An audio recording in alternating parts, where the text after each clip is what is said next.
At the age of 12, he shifted to Delhi when his father was appointed here, and he studied here in St. Stephen's College as well as in Campus Law Center. He was a topper in St. Stephen's in economics, and we all know economics topper means one of the brightest in the country. My father had made an announcement that I will not join the bar and be in active practice so long as he was the Chief Justice of India, because he believed that wherever I joined, that court in that sense would be below the Supreme Court in hierarchy. I had a very, very royal fee of less than 100 rupees to mention a matter. That's where I began from. But I really learnt my craft at the feet of the greats of our own bar and on the bench in those days, to whom I have an eternal debt of gratitude. One of my first briefs was given to me by Mr. Praveen Parekh from Parekh and Company to appear in a land acquisition matter before Justice M.P. Thakkar. At the age of 12, he shifted to Delhi when his father was appointed here, and he studied here in St. Stephen's College as well as in Campus Law Center. He was a topper in St. Stephen's in economics, and we all know economics topper means one of the brightest in the country. And in that era, for him to decide to take law for a topper of economics was a great thing for our profession, because in those days, I'm also of that same era, the not so good students were primarily coming into the legal field. But for him to be a topper of economics and when having the option of going into any branch he wanted to do in the country, he chose to come into this profession, is a great asset for all of us, and he's here with us as Chief Justice of India for the next 2 years. He not only finished his Campus Law Center as a topper almost every year. I believe he and Parag used to be either 1 and 2 in every year, every batch. But after doing that, he went and did a scholarship, INLAC scholarship, which is again a very prestigious scholarship. And he went to Harvard, he did his master's, and then he did his PhD and got a doctorate from there. And that is why he's referred to as Dr. D.Y. Chandrachud.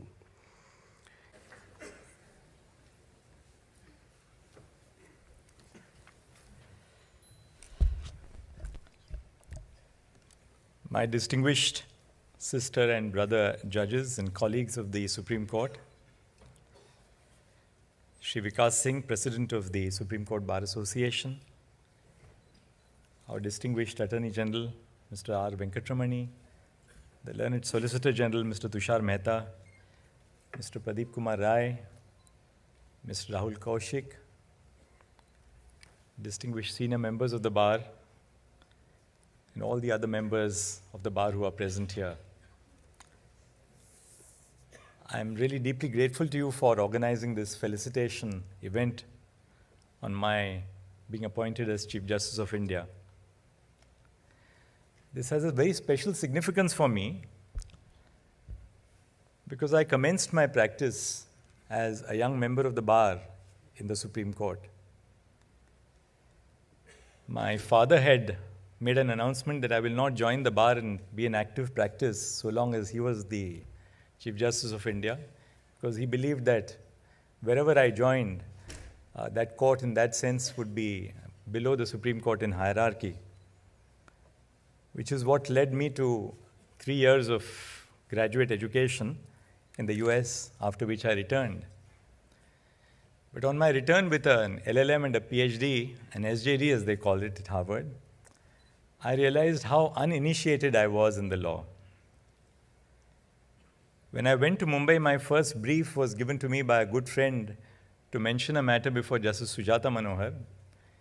Then I asked him, I said, how much should I mark on the docket? Because you have these green dockets where you mark your fees in gold mohars in Mumbai. Each gold mohar is 15 rupees as opposed to Calcutta, where I believe it is 16 rupees. I thought I would be given a reasonable fee commensurate with my educational qualifications. But he told me that, well, ordinarily, a junior is paid 5 guineas for mentioning a matter. In your case, since you are being briefed for the first time by me, you can increase it to 6 guineas. So I had a very, very royal fee of less than 100 rupees to mention a matter. That's where I began from. But I realized when I came to the Supreme Court to practice how uninitiated I was in the law. But I really learnt my craft at the feet of the greats of our own bar and on the bench in those days, to whom I have an eternal debt of gratitude. One of my first briefs was given to me by Mr. Praveen Parekh from Parekh and Company to appear in a land acquisition matter before Justice M.P. Thakkar. I had not the faintest clue on how to argue a land acquisition matter, no clue about what sale instances are all about, and least of all was I aware of something called the Miriam's tables, which formed the basis. It was like an actuarial table in that case. So Justice Thakkar kept the matter the next day and said, don't sleep in the night, but get ready with the brief and come and argue the matter tomorrow. And that became reported as Chimanlal Hargovindas versus State of Gujarat, on the basis of which I got several more matters. People didn't realize that the real credit for that judgment went to the judge and not to the lawyer, the young lawyer who was arguing the matter. So I really learnt at the feet of the greats of the bar and the bench. I was briefed with Mr. Fali Nariman in a matter relating to the withdrawal of the prosecution of 3 chief ministers under Section 321 of the CRPC. And that was challenged and eventually referred to the Constitution bench. So when the judges were exchanging a conversation between themselves, I was keen to tell the senior on what is the next line of authority to cite. So he put his hand up and said, quiet, he said, quiet. And then he told me, he said, when the judges speak, when a matter is going on, always be silent and see what they are talking about. That will give you an insight on which way the matter is going and what they expect of you. Focus on the court and focus on what the judges are speaking about. Then in numerous conferences, I learned what we have come to learn or label as the Nariman list of dates. Every time you had a conference, you would improve upon the list of dates. The dates would be distinguished from your submissions, which would come in the form of a note. There was Lal Narayan Sinha ji, the then Attorney General, who was understated brilliance personified. You could barely hear him behind the first row. But when you leant over and tried to follow what he was arguing, you were struck by the sheer brilliance in his simplicity, in the manner in which he made his presentation. You recall that he was the Attorney General who walked out of the court when Ram and Shaman was being argued, that famous case on tenders. I was in the court when Mr. S.N. Kakkar was arguing a matter in court number 4, when a very strong judge, Justice D.A. Desai, was tearing a young junior apart. And Mr. Kakkar was pouring into his briefs, getting ready with his own case. And then suddenly he sprung out of nowhere and said, "My lords, I protest at the manner in which the junior counsel is being dealt with by your lordships. And if I don't raise my voice, I would be unfair to the young juniors for whom I stand today." There was Mr. K. Parasaran. We would spend hours when he used to argue before the Constitution bench. The court was not, court number 1, the Chief's Court was not as crowded in those days. So we would spend post-lunch sessions on days when Mr. Parasaran was arguing a Constitution bench matter and just listen to him expounding for 2 hours the bare text of the Constitution. Not a single authority in hand, but just the Constitution in his hand. Arguing from the legislative lists, explaining to the court how the legislative lists had to be balanced. I was once arranging books in the lunch hour in court number 1 when the irrepressible Mr. R.K. Garg walked in and gave me a slap on my back and said, "What are you doing? Haven't you had your lunch?" So I said, "I'm arranging the briefs for my senior." He says, "That's the problem with you Bombay lawyers. You only focus on efficiency. But where will the vision come from if you only focus on your cases? So look beyond the immediate brief that you are called upon to argue." Then, of course, you had Mr. Soli Sorabji, with whom I appeared in so many different cases. Precision, the vision of public law. He led me in DC Wadhwa versus the state of Bihar, the matter which went to the Constitution bench when the Bihar Ordinance Raj was challenged. And it all arose from a book which was written by an economist who was researching land tenures in the state of Bihar. And he found that ordinances were being repromulgated for 10 years, 12 years, 15 years without being converted into law. And that became the subject matter of a challenge which was really spearheaded by Mr. Sorabji, and that was the brilliant judgment of our court. There was Mr. Ashok Desai, who would talk to you about law, but he had a deep connect between law, life, and literature. I remember as a very young lawyer, I had gone to him on a Saturday to brief him. So after the conference was over, he asked me, so he said, "Young man, what is your poison?" And to which I answered in a very ignorant way. So I said, "I haven't yet decided to consume any, sir. I haven't come to the stage when I have to really look for poison," only to be told later on that poison meant something very else, something very different in the analogy of Ashok Bhai.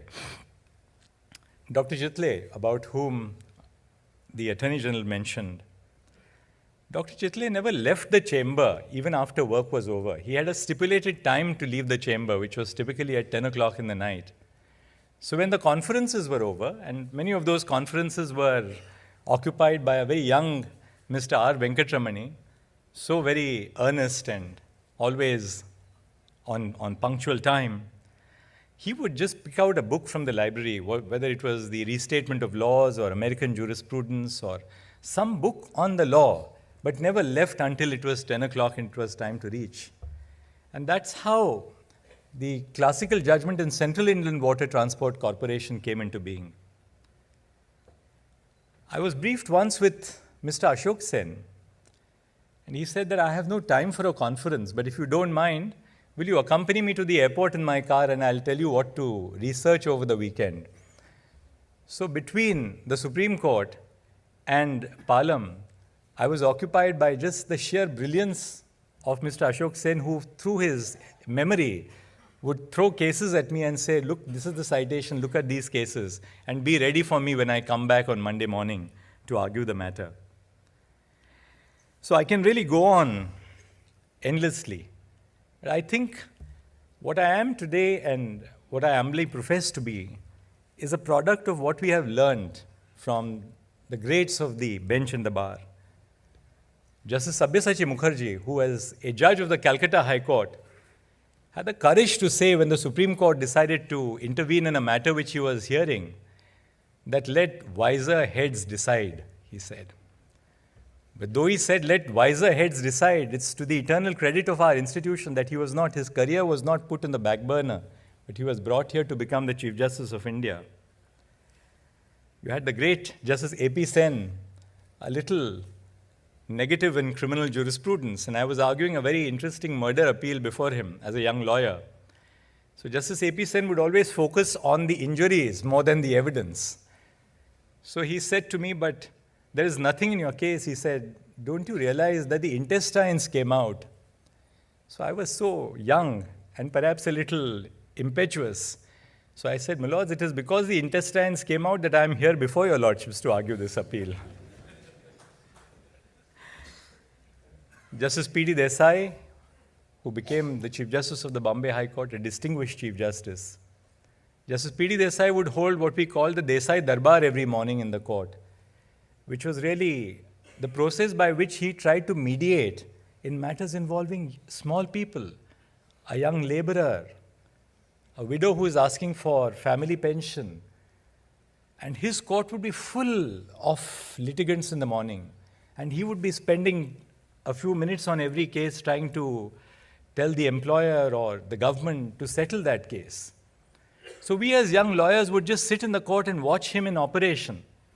And we possibly learnt a great deal about the great injustice which pervades our society and what is the plight of common citizens when they come face to face with power and authority of the state. Those were the judges who taught us our intuitive sense of justice and how they dealt with the problems of injustice which came their way.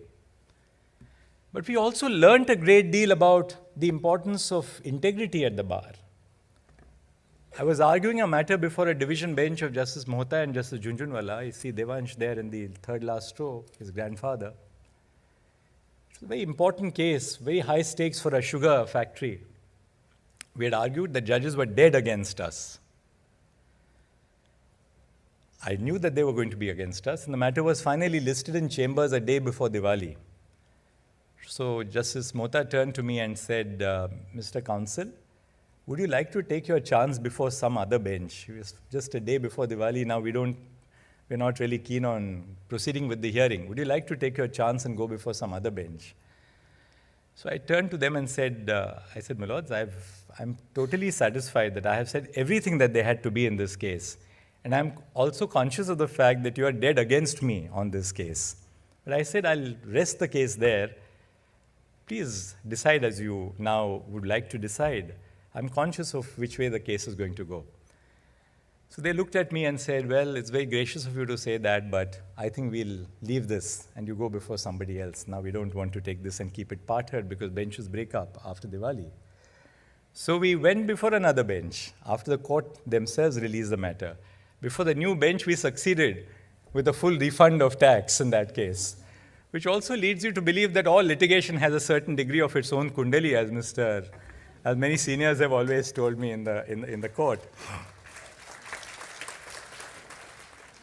I had a 1966 model ambassador in those days as a young lawyer, without any air conditioning, of course.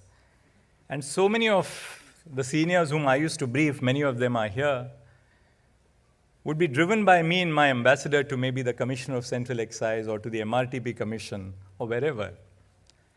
I would take longer routes if only to have a better conversation with the senior and pick up a little thing or two, some tips on the profession.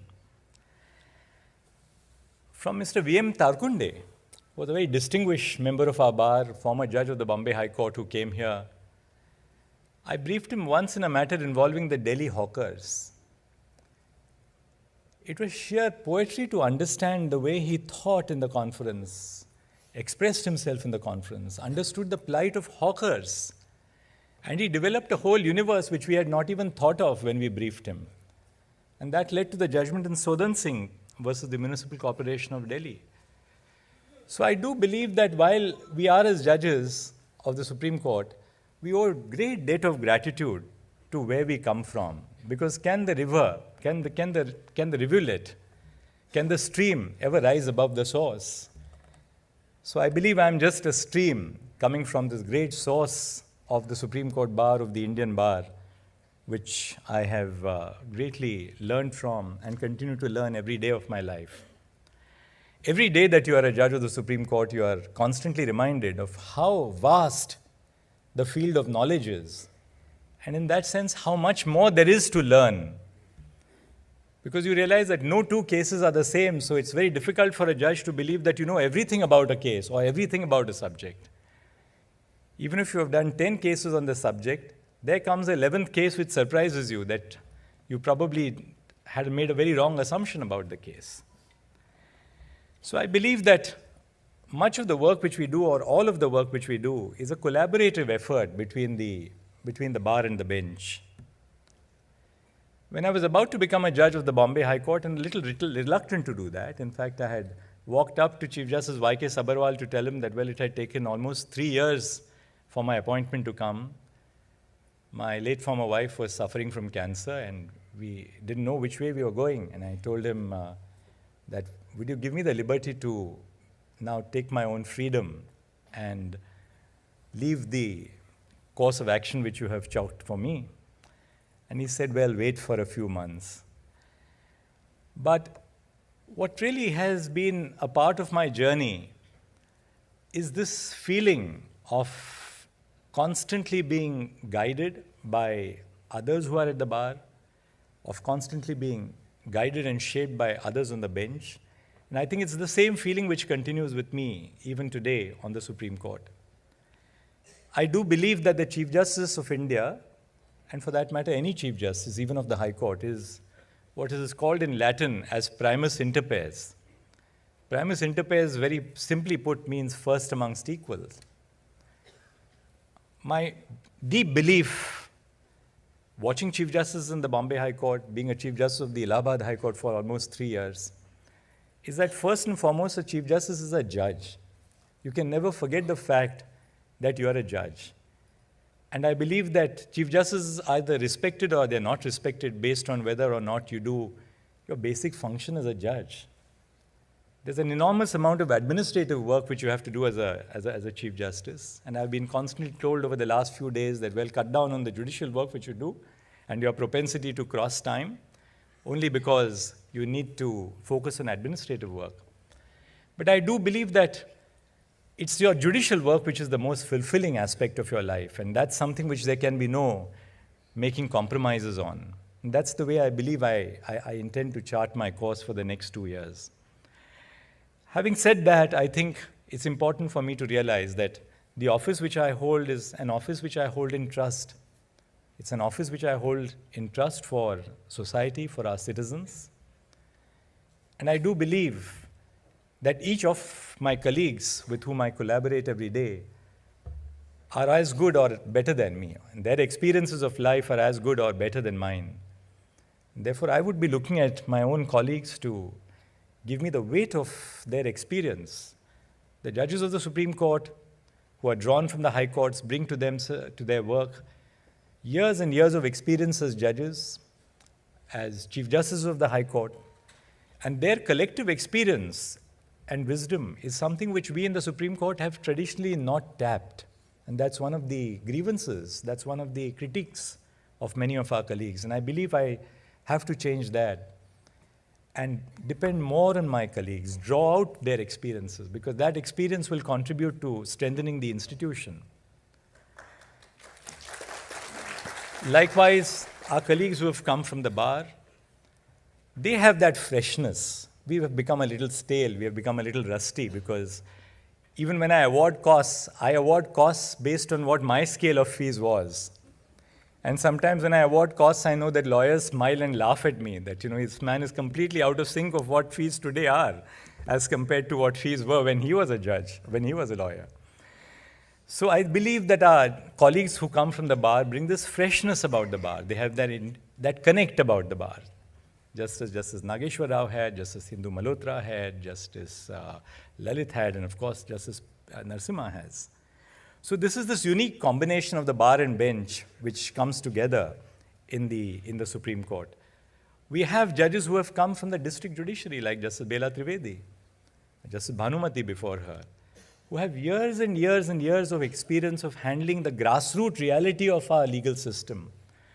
We are people who are drawn from the bar who are elevated at a lateral point much later in our careers. But we have looked at the district judiciary. We know what the conditions are because we have worked as administrative judges in the high courts. We have traveled to remote locations. We know what the realities of our districts are. As Chief Justice of the Allahabad High Court, I know that well, and we were discussing this yesterday when we were with the SCORA members. There are district court establishments in UP, when the prisoners are brought for the day's appearance in court, they're led by a staircase into a dungeon, but there's not even a light or a toilet, and they have to stay there the whole day. Those are the realities. As an administrative judge of Kolhapur, Justice Oak and I, we were administrative judges of Kolhapur, one of the most prosperous districts in Maharashtra. When the young women, we had a district judge who was a woman, and she told us that there is no toilet for women judges in this district court establishment.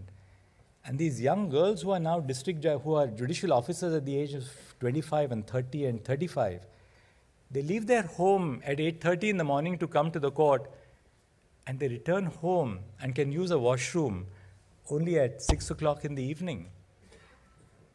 And the district judges told us that, well, they don't go to the public toilet because they have to go past the under-trials who are sitting just outside the toilet, and they find it extremely embarrassing to use the public toilet.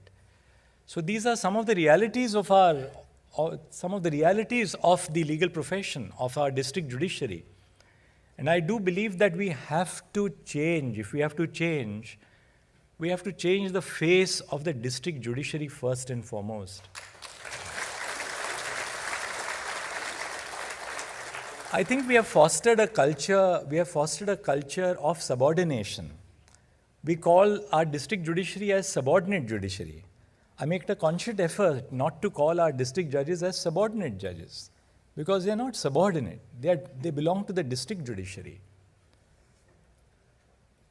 I have visited district courts where it used to be conventional, not in Maharashtra, mind you. Maharashtra is very different. It used to be very conventional for district judges to stand when High Court judges are having their lunch or dinner, sometimes even try and serve the High Court judges. That speaks of our colonial mindset. And I would always say that, look, we will not have our food unless you sit on the same table with us and have your food. As administrative judges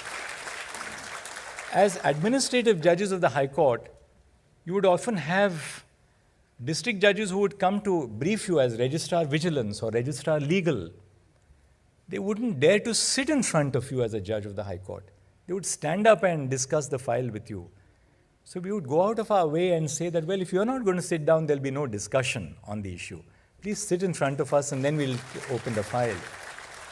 So a great deal has to be done, not only in terms of improving the infrastructure of our district judiciary, which is extremely important, for which we have to lay the foundation blocks today, but we have to also change our mindsets about how we, as superior court judges, look at our own district judiciary, how we perceive of them. You would find that a young IAS officer does not look at a superior with a sense of inferiority. They would talk on a footing of equality. But that is not so in the judiciary. We have to ensure that when we deal with judicial officers, there are states in the country when the Chief Justice travels and crosses boundaries of districts, judicial officer would stand in a row at the end of the boundary of one district and before the judge enters another district. All this has to change. We have to ensure that we move towards a more modern judiciary, an equal judiciary. And unless we in the superior courts, be it the High Court or the Supreme Court, we realize that the district judiciary is really the core, it's the cornerstone of the judicial system. Nothing is going to change. And we have to inculcate the sense of self-worth in our district judiciary. Interestingly, now, many more women are coming into the district judiciary.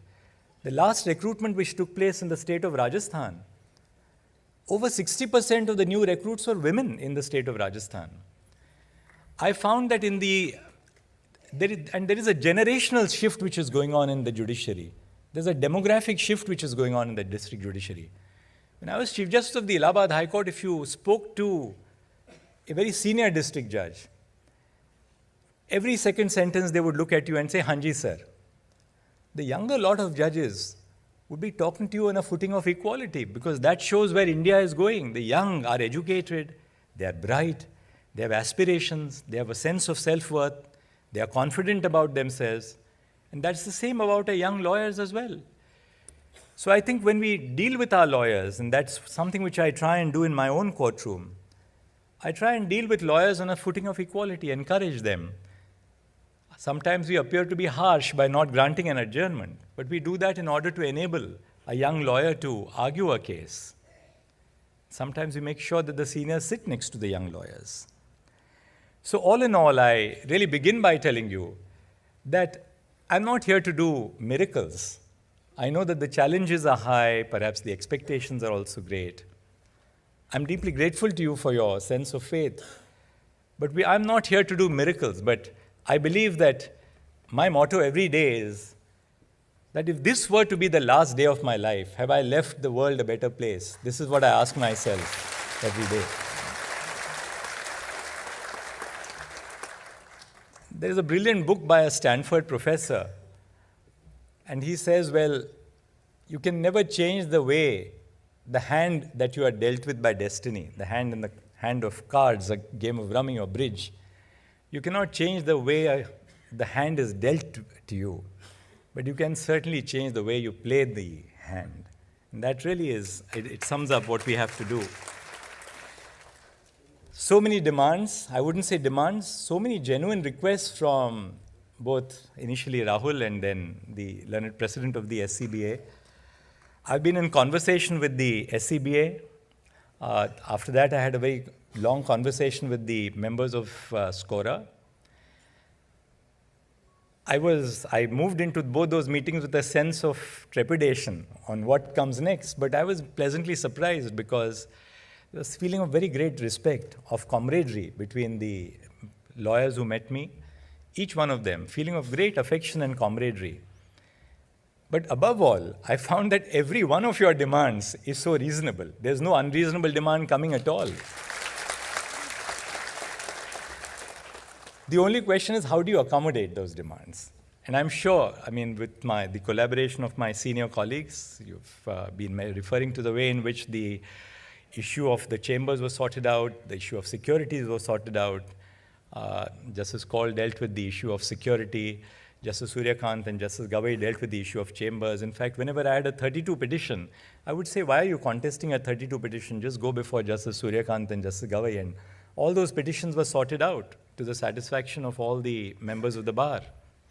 Of course, you can't please everybody all the time, but you can always try and make things easier and better for everybody.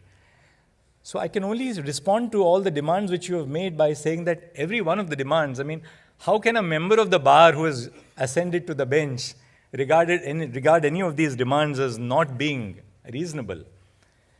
And these are genuine demands which have to be dealt with step by step. We have to take each one of them in collaboration with each other. I think listing has been a real problem in our court. Justice Lalit, my distinguished predecessor, has taken very concrete steps towards making a more transparent system.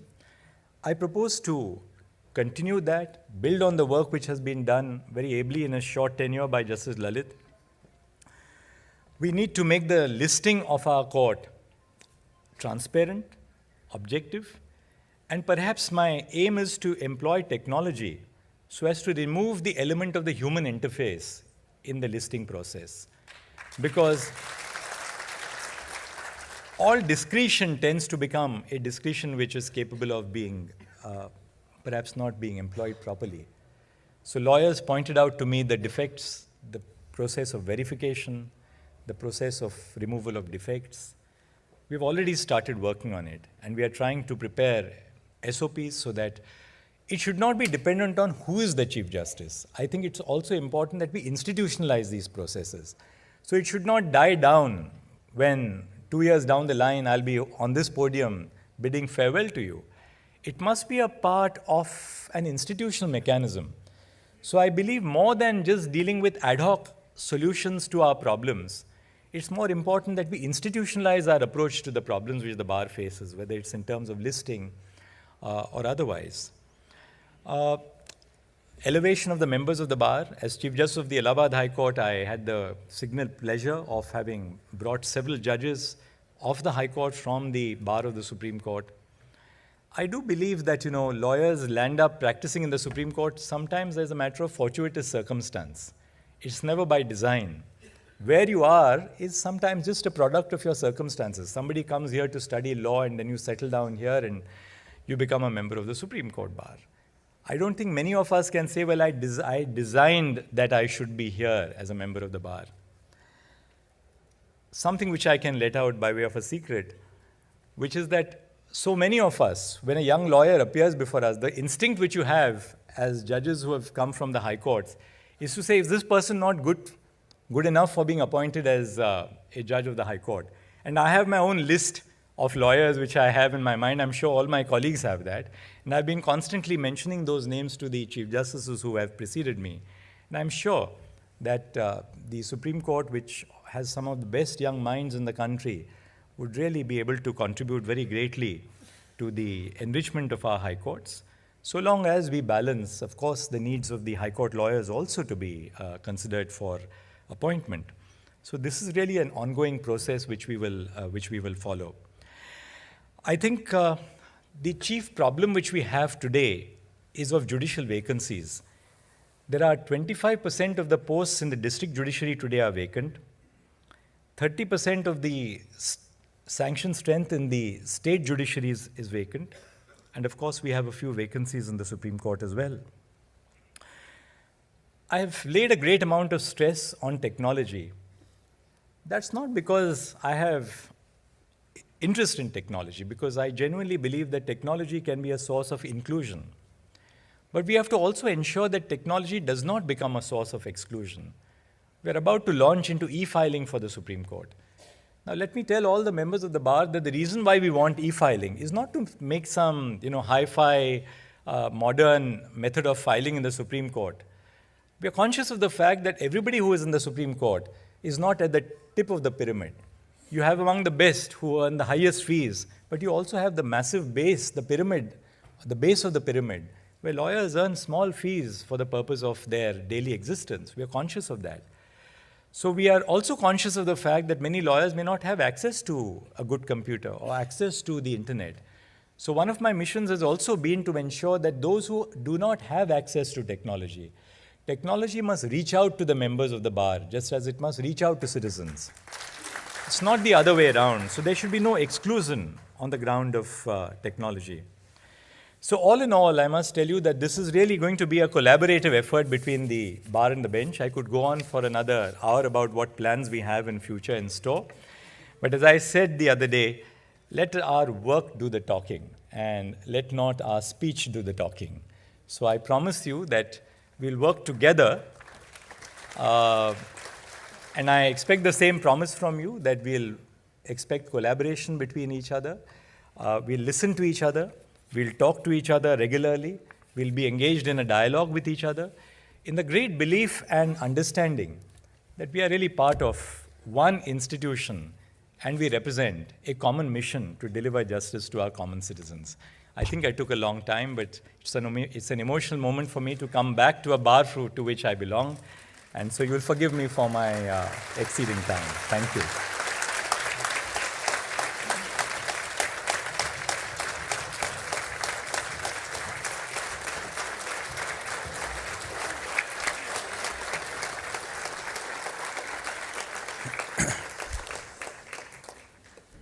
Sir, it was really fascinating to hear your life journey in the bar, starting from briefing Mr. Fari Nariman, Mr. Chitle, Ashok Desai, Mr. Ashok Sen, doyens of the bar.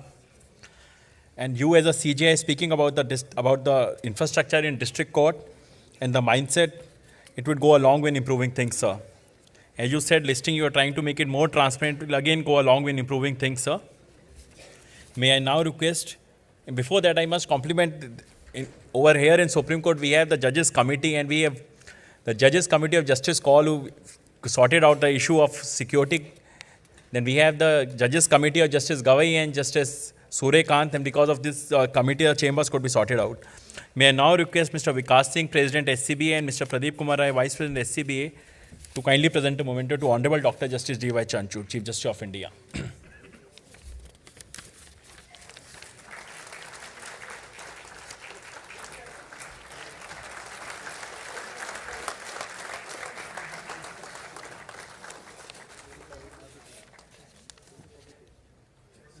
May I now request Mr. Rohit Pandey, Joint Secretary SCBA, to kindly give vote of thanks. Oh, I'm sorry.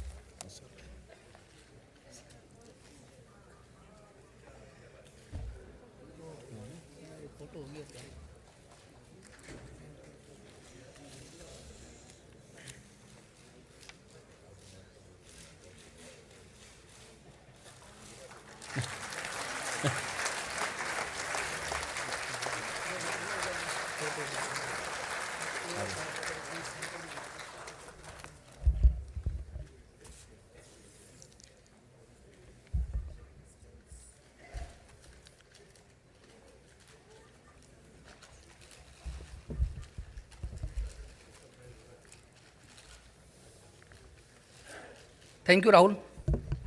We are grateful to the most anticipated Honorable the Chief Justice of India, Dr. Justice Dhananjaya Yeshwant Chandrachud, for accepting our invitation for the felicitation function. Sir, you are very much in demand especially between young lawyers. They want to hear Lordship, to interact with you, Lordship, and to watch proceeding. We have never witnessed such craze for the Chief Justice of India, especially between the young lawyers. Sir, we have a great confidence in you that you will resolve all the issues of the bar on priority. जैसा कि आपने कहा और देश के लिए संदेश दिया है कि हम अपने कार्यों से देश के लोगों की सेवा करेंगे, ना कि शब्दों से। सर, हमें उम्मीद ही नहीं, पूरा भरोसा है कि it will be a new era for the Supreme Court of India with an independent judiciary and empowered bar and bench. We thank Honorable Judges of Supreme Court of India, Honorable Retired Judges of Supreme Court of India for gracing the occasion.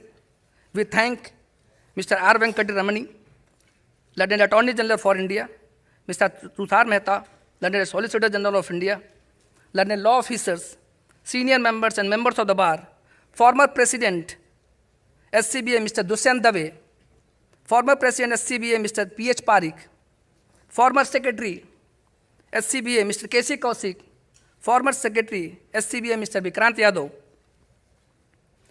Mr. Manoj Mishra, President SCORA, Mr. Senasis Mukherjee, Vice President SCORA, Mr. Devbrat, Secretary SCORA, Mr. Sanjeev Kalgaonkar, London Secretary General, and other registrars of the Supreme Court of India, press, journalists, print and electronic media, office bearers and members of the Executive Committee of different bar associations, other distinguished guests and respected members of the bar for gracing the occasion. Kindly, I request Executive Committee to join for a group photographs.